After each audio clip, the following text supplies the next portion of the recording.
Today we are in Toronto's famous Twin River Drive, and the reason we are here today is to show you the brand new Mercedes A-Class. When this car was launched in North America's heavily SUV driven market, it was very soon discovered that it's got a special yet very underestimated place. Officially, this one is the cheapest Mercedes you can buy, and it's got tons of game-changing features that are actually first time seen on a car in this segment, and is a proof of concept that will definitely dictate the design philosophy for a lot of future cars in Mercedes-Benz.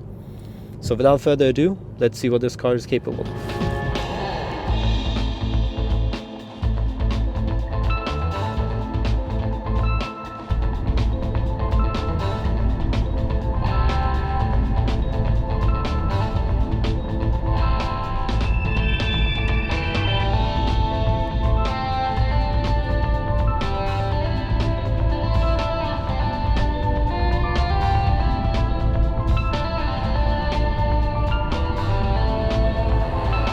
First impression, without a doubt, is how low and flat this whole dash looks. And that's because of the way they've integrated the infotainment display with the speedometer gauges all in one digital form.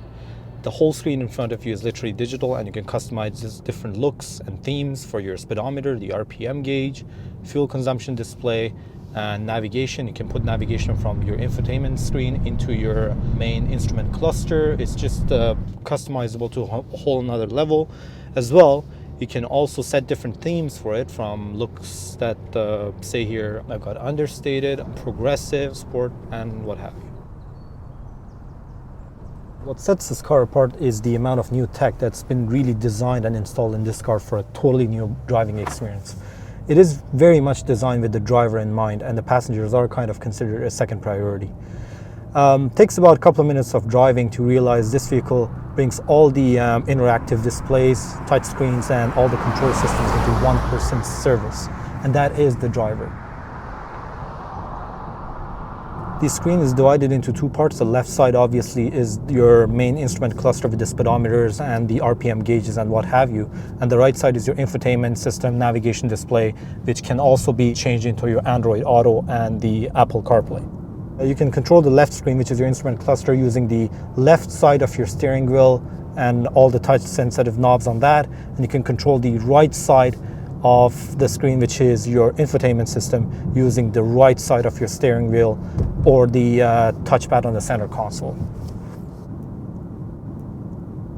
This car debuts what Mercedes calls the MBUX Artificial Intelligence Voice Command System, which learns your habits, your favorite points of interest, your favorite contacts, or what have you, and keeps them ready for you whenever you need them.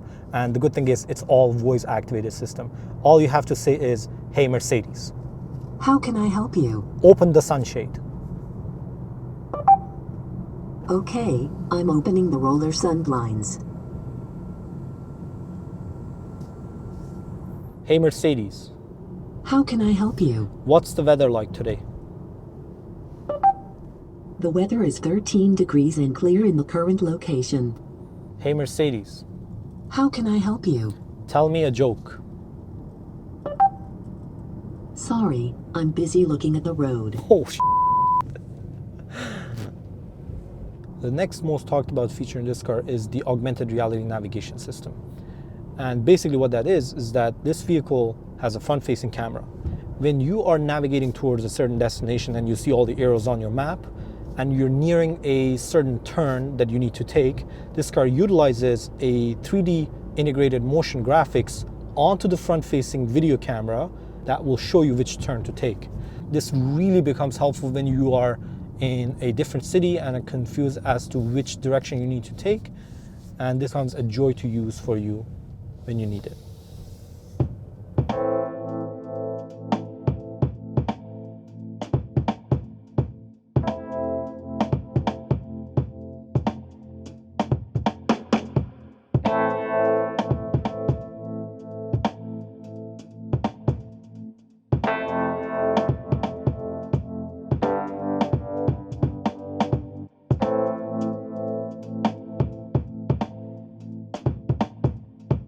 The engine is your typical 2-liter inline turbo, delivers 188 horsepower at 5,800 RPM and about 221 pound-feet of torque, which is, in my opinion, more than enough, and actually very decent for an entry-level car in this segment, and definitely very impressive for drive in the inner cities. 0 to 60, we've got 7.2 seconds. If you put it in the sport mode, it activates the sport exhaust system, which basically is not an actual exhaust system, but is more like an digitally amplified sound off the engine, which ups the feeling and adds to the whole sportiness, which I am totally cool with, as a matter of fact. Then you put the car into eco mode. This pretty much deactivates all the turbo, giving an impressive mileage of 6.5 liter per 100 kilometers in the highway and about 8 liter per 100 kilometers for the inner city driving, which obviously is a bit higher than what the manufacturer has advertised, but still a very impressive value for a 2 liter all-wheel drive turbo car.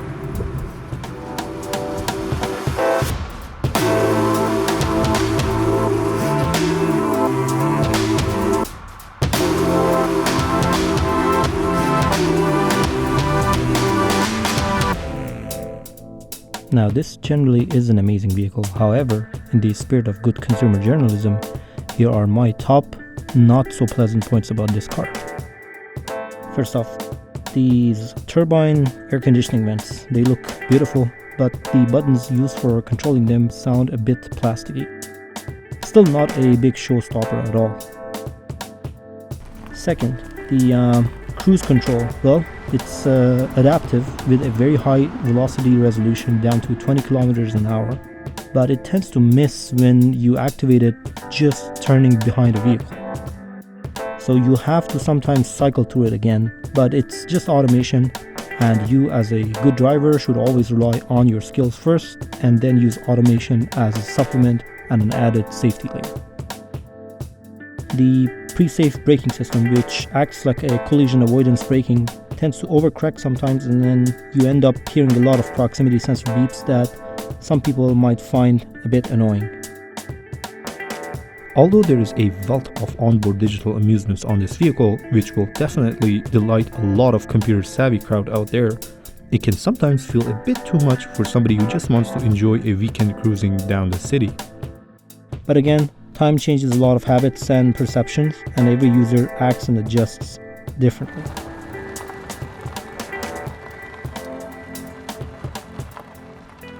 As it started to get a bit cloudy and frankly boring, we decided to continue the filming on to the midnight.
Inside of this vehicle at night, oh my god, full-on nightclub experience. Let me explain. So we've got 64 LED color combinations to choose from, and those can be animated as well. And what it does is it divides the car into several segments. So you've got the top of the dash, which can have a different color. Then you've got the lower portion of the dash and the side doors that can have their own colors. Then you've got the inside of the door handle, and the cup holders by the side of your legs, front and back, left and right. All these can have different color combinations for the LEDs that you can choose from personally from the infotainment display. There's a mode called the color mix, and that causes 4 or 5 color combinations to animate from top of the dash all the way to cup holders by the side of your legs in a very slow, almost rhythmic manner.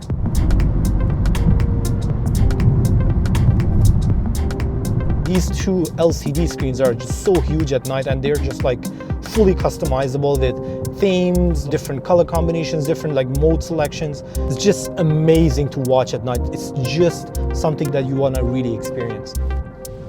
It feels like the whole dash is wrapped around the driver and the front passengers to just give them a very unique and I'm sort of the king of the world type experience. Drive this car on a big, long stretch of dark road at night, and then have these lights in full blast, and then you can actually see and feel it. Right? Like right now, as much as I want to try and explain it, it won't do justice to the car. But yeah, and this is just amazing, a testament to the great manufacturing.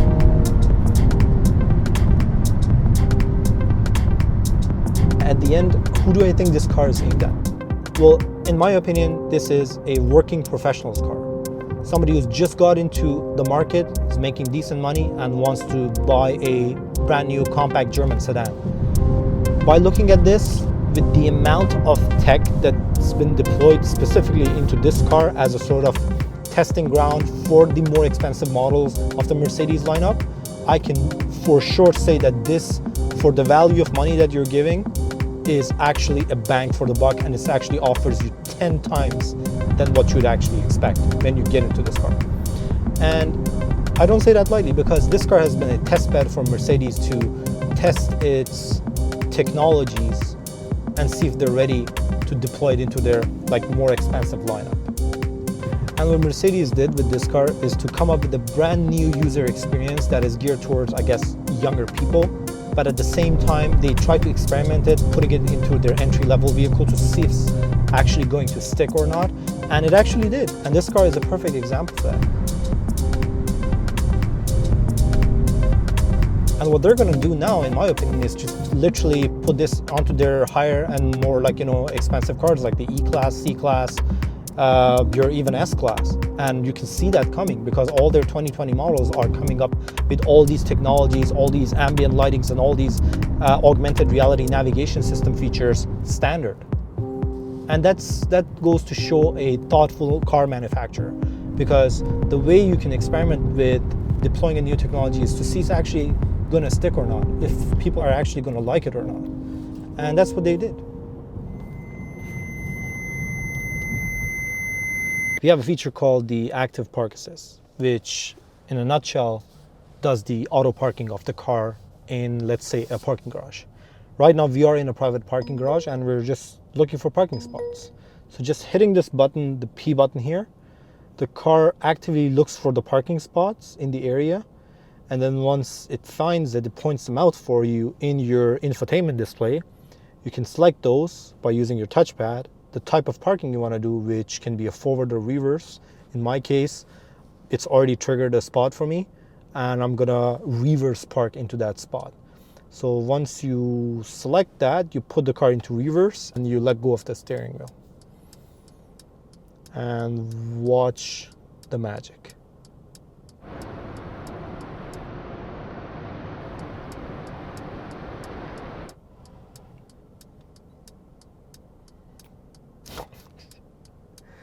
And this thing is parking itself.